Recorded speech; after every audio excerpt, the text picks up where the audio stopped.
What is going on, guys? This is Berserk Gaming with my review of Kill la Kill episode 12, and holy crap, what an amazing episode. That episode has so much going on and it was just perfect. I definitely liked it a lot. It was crazy how much content we got in this one episode because it was so much. So it starts off with Ryuko attacking Nu because obviously she wants revenge and she's getting like slowly consumed by her hatred to the point that we actually see that her blood is boiling. And so we have Nu who like blocking all these hits and like dodging, Ryuko's attack. Like they are just child play for her. You can tell that they did like throughout the entire episode that Nu, she was definitely not taking anything seriously. She was playing around a lot, and I definitely want to see her when she gets serious. But then we have this flashback of the day that she actually attacked Ryuko's father, and I did have my doubts, about what happened. But thanks to that flashback, there's no longer any doubts because now we have proof that she actually was the one that actually, killed him. So even though when we first saw the person escape with half of the scissor blade, and even though that person looked different, it was definitely Nu that had killed him. And so when she came to her father, she was saying that she was here for somebody, and it's obvious that she was doing this for Ryuko. And throughout their fight, I was actually impressed by Ryuko's father. He did not go down without a fight, and when he pulled out the scissor sword that he actually made, that right there was definitely pretty cool. Like I thought that right there was like originally, new weapon, but her father actually made it. And we see that in his lab coat, he had infused life fibers into it because at one point she had like this measuring tape which he used to cut his sleeve, but it like quickly repaired itself. So he was definitely experimenting with life fiber for a while. He was able to not only infuse it in senketsu, but he actually used it in his clothes as well. And so then, the Nu kind of gets serious because we see at one point that she actually, takes his sword scissors and impale him with it. And this girl is definitely a sadist. And she was like torturing him. But at one point, he actually gets upper hand with a sneak attack and he strikes her, which causes her to lose one of her eyes. So that right there, we actually got to find out what happened with her eye, because I thought at first she was just like covering up. I didn't know that she had lost it in that fight. But when she did, she actually loses her composure, and we actually see her get pretty angry for the first time. And that is when she like doesn't hold back and she break these sword scissors. And that's when she delivers all these deadly attacks onto her father, and that's when Ryuko came. But she said that if she wouldn't have known that Ryuko was coming, she was such a cute girl, as she would say, then she would have stayed around. But now, back in the present time, there was like one scene where we have Nu get behind Ryuko, and she actually touches senketsu, and he kind of like freaks out and make her jump like far away. And he was saying that her hands were freezing, and I was wondering like why is that? Like maybe to close. Or maybe because she had like those sharp little spikes on her nails, like at least under her nails. Like maybe that's why it was so cold. But we actually see that she actually was able to get the Daishi or Banshi.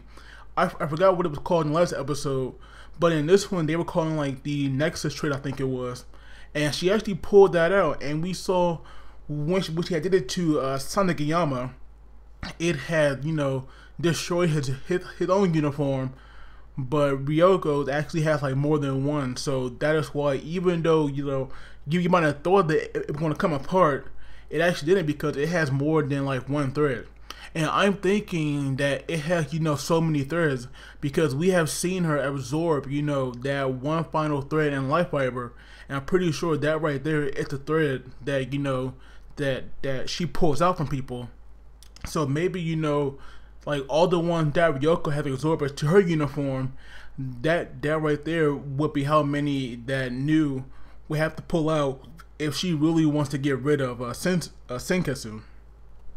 But at one point we have Ryuko like blood boiling to the max, and her anger finally consumed her.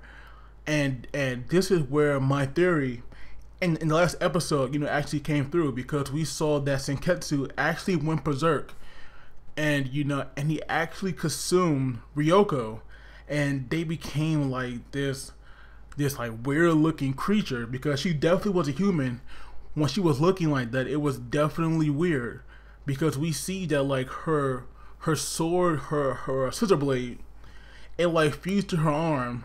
And then like at one point it showed her what I was having in her neck. Like that right there was like pretty freaking creepy. And she had this gigantic other arm. And the way she was walking was like also weird. And her face, it kind of looked like the way Senketsu did. Like when we like first saw him, or saw him before he consumed her, where he like had all these like spiky teeth, and her skin also became bluish, like she like a zombie or something. And even the way she was walking, she like definitely she's like a zombie as well. But we have Tetsumagu and their teacher, Aikuro. I think that's how you say his name. But Tetsumagu's actually going to distract Ryuko so that he could shoot her with that bullet. What we actually learn more about how it was like, and I think he said that it was an adhesive bullet, and how it acts like scars to clothes. But he said there was no guarantee that the person wearing the uniform would survive. So if he did shoot her with that, then there could have been a chance, which I really doubt, but there still could have been a chance that Ryuko could have died. But then we have Mako, who quickly rushes, to Ryuko after hearing what Hoka told her about how she'll die and be better thanks to the blood loss. And then we have Sasuke, who I was like really surprised she actually went down there, to calm down Ryuko. And that right there, I definitely wasn't expecting that. Because I thought that she was to get up there and watch, but I didn't expect for her to come down there and get involved herself. But while she's walking there, we have all the members of the Elite Four.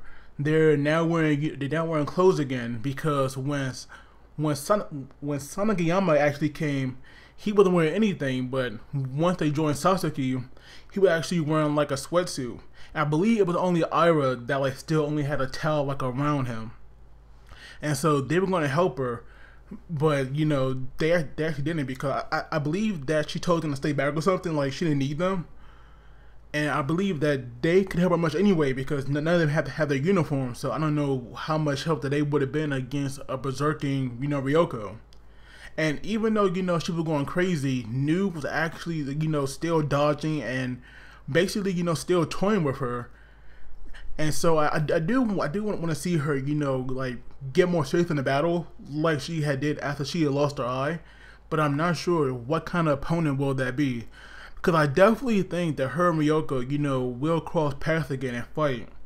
But I wonder, like, will Ryuko be ready to take on a serious version of her, and not like this childlike persona going around being all nice and sweet and stuff. But when Tetsumagu came into the picture, and he was actually shooting her as well, she was dodging all of his shots, and it seemed like his bullets or needles, whatever they were, they also didn't have any effect on Ryuko anymore as well. So that right there was like also surprising. And so now Nu kind of got upset because she was saying that he was like interfering in her fun. So he actually, he actually ran, and she followed him, and he led her into a trap. But the funny thing is though, like even though she knew she was caught, she didn't even try to escape. She just stood there and and took that explosion. But she was actually fine. And then we had Ryuko, who's actually on the ground, because I believe that after Akuro were gonna shoot her, Ryuko actually spotted him, even though they were like so far away. But then we have Tetsumagu with like all these bombs around, and he made all the pillars that the Elite Four were like standing on fall on top of Ryuko. But even that was not enough to stop her. And apparently, her body was so freaking hot that she made like magma forming around her, which like melted everything. And I'm honestly surprised that she would actually, still, so okay, because we just see like this blood geyser, rising up. But then we have Sasuke, who finally gets involved. And their fight, it was actually pretty cool. It definitely, wasn't as long as the previous battles, but it was still a good fight nonetheless. I definitely enjoyed that. And I also wonder, like, if Sasuke ever gets, consumed by June SQ, I think it's called, by her own uniform, I do wonder if she'll be like in a similar state like Ryuko was, or maybe she could actually control it.